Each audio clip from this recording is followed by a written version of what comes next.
How you doing, guys? Welcome back to the Junk Food Zombie channel. Today I've got an interesting video and a big thank you, but we'll get to that in a little bit. For those of you who have not seen my video on the VEPR ban, I'll put a link in the description. Check out that video first. It kind of gives you the story of how I got this VEPR in my hands. To make that long story short, though, and try to be concise, which I'm terrible at doing, this was a 10th anniversary present for my wife. I've wanted an AK, VEPR AK, for a couple years now.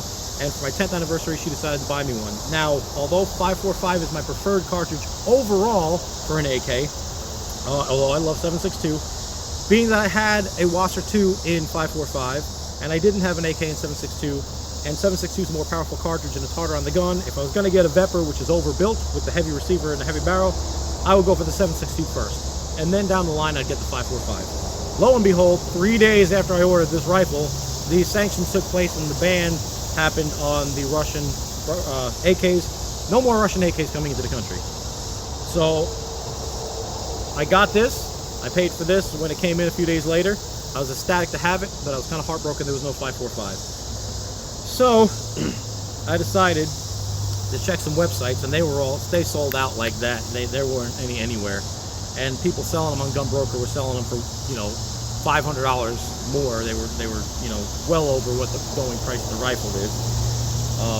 And even a few days ago, actually, I saw Circle 10 had gotten a few in. They sold out like that, and they were $400 over what they were selling for a month ago. So the situation's kind of cruddy. If you want a VEPR right now and you can find one, you're going to pay for it.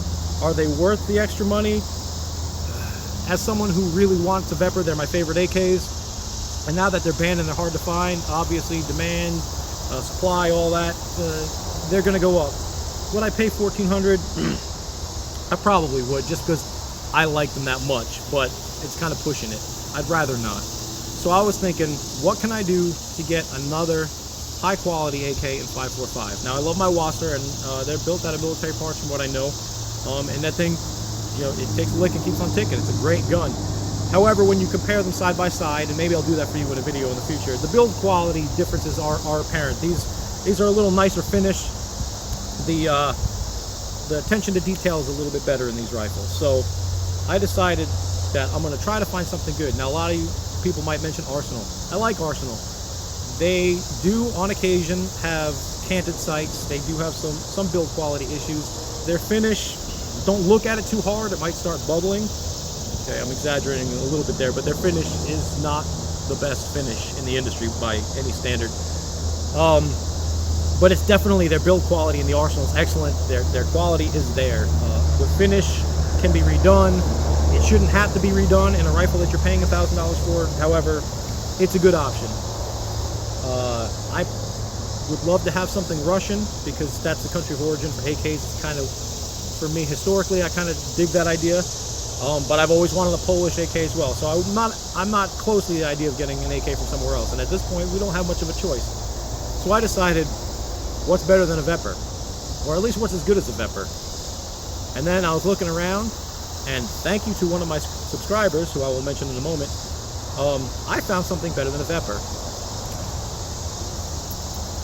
Junk Food Zombie, what's better than a VEPR? Okay, yeah, you could spend, you know, $2 grand on a rifle dynamic, something that could be a VEPR or an Arsenal or something that's been really worked on and customized. But as far as an out of the factory gun, and this will run with any one of those, it's just your customizing options are greater with those. Excuse me. What's better than a VEPR? And I found one thing, and only one thing, that was better than a VEPR, and it's this. 2 VEPRs. That's right. And this one's chambered in 545. I found one. Thank you to a subscriber. His name is Cold Dead Hand. This is a huge thank you and shout out to you for this. What he did was he commented on my VEPR ban video and said, hey, there's a local place to me here in East Tennessee, and I bought a 545 VEPR the other day. It's awesome. And my first question was, do they still have any? He said they had 1 or 2 left, and that was on a Thursday. This was Sunday that I found this out. So Monday morning, first thing, I called him, and I said, hey, do you have any 545 VEPRs? He said, yeah, I've got this fixed stock and the folding stock. I didn't want to pay another $200 for folding stock, excuse me, primarily because I don't like the folding stock on the VEPRs. They got kind of a weird angle on them, and the cheek piece is kind of it just kind of flops around. So I'm gonna replace the stock on these anyway. As I mentioned in the other video, these are kind of thin, and these are US stocks, and they're not really that nice. I was thinking about doing a Definitive Arms import stock adapter, but more on that some other time. So I was more than happy to pay $200 less for the rifle. Excuse me, guys. Apologize. So he said, you know, check him out. This place is called New Bern Arms in Alcoa, Tennessee, right off the highway by McGee Tyson Airport. And he had, I think, 2 or 3 of the VEPR 12 shotguns, which if I had the money, I might pick one of those up because they're really cool too, and now they're banned. However, I was really primarily looking for rifles. The shotgun's just kind of a cool toy. He had 7.62s, he had 5.45s, he had shotguns, and he said he might be getting a few more, maybe. Apparently he's got a good connection with the Fine Group representative. So, Cold Dead Hand, thank you again. I went in there, I called up, and he said he had them. I spoke to Denny or Donnie. I'm sorry if your name is Denny or Donnie, and you know, whichever your name is, that I didn't get it straight. But thank you so much for helping me out with this. If you guys are looking for a VEPR, and they have any, I'll put the number here. I'll give them a call and see if they have any. If they do have any in stock, I'll put the number here. You guys can call them if you have an FFL near you and you're looking to get a VEPR. I don't know what his prices are. He was selling these for the going price after the ban, for the standard price of $9.99, or actually it was $10.59. Excuse me. Close enough. So if he doesn't have it in stock, I will list that as well, so that you guys don't call and get disappointed. But thank you to New Bern Arms. He was amazing. I went there. I picked up the rifle later that day. I had to move some things around with my wife, money and stuff, and she is far more tolerable of me than I deserve and than she should be.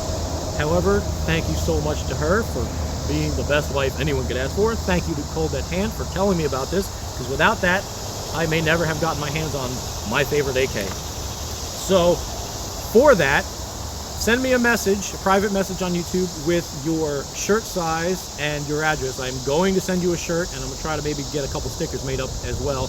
And I'm going to send that to you as a small token of my appreciation. I cannot thank you enough. I can't. So I'm going to try to do a little something for you. And I'm stupid happy. And this one, unlike this one, the 7.62s come with that little 10-round Arsenal mag, which I called the 5-round mag in my last video, because they usually are known for shipping with a 5-round magazine, but it was a 10-round mag. This came with a, not this one, this is one of my bakes. It came with a Circle 10 30-round magazine, which is awesome. So that was cool. I don't know why they don't give you 30-rounders with the 7.62s, but I got one with this, which is good because 5.45 mags are a little harder to find, and they're more expensive. So that was awesome. So I'm kind of gushing here. You guys will see more of this, both of these rifles in a future video. I'm going to be taking some shots with this, so you'll see that like you did with this one in a recent video that I just posted this morning. And I'm stupid excited, if you haven't been able to tell. So again, thank you to both Cold Dead Hand and my wife, because without those two, this would not have happened. All right, guys. So the only thing better than a VEPR is 2 VEPRs. Yes, I know that's personal opinion, but they are my favorite. So for me, there was nothing better than to be able to find this. So guys, thanks for watching. I hope you're excited to see more of these in the future. We'll probably revisit my AK accuracy video now that I have a higher quality AK and a higher quality AR, and I've got some higher quality ammo for them. I will try shooting them side by side and see what we do with our groups again compared to the old video. If you guys haven't seen that, check out my AK accuracy video. I compare it to an AR. And that's that, guys. I'm going to stop rambling now, and I will catch you guys later. Have a good one. I'll see you in the next one. Freedom is everything.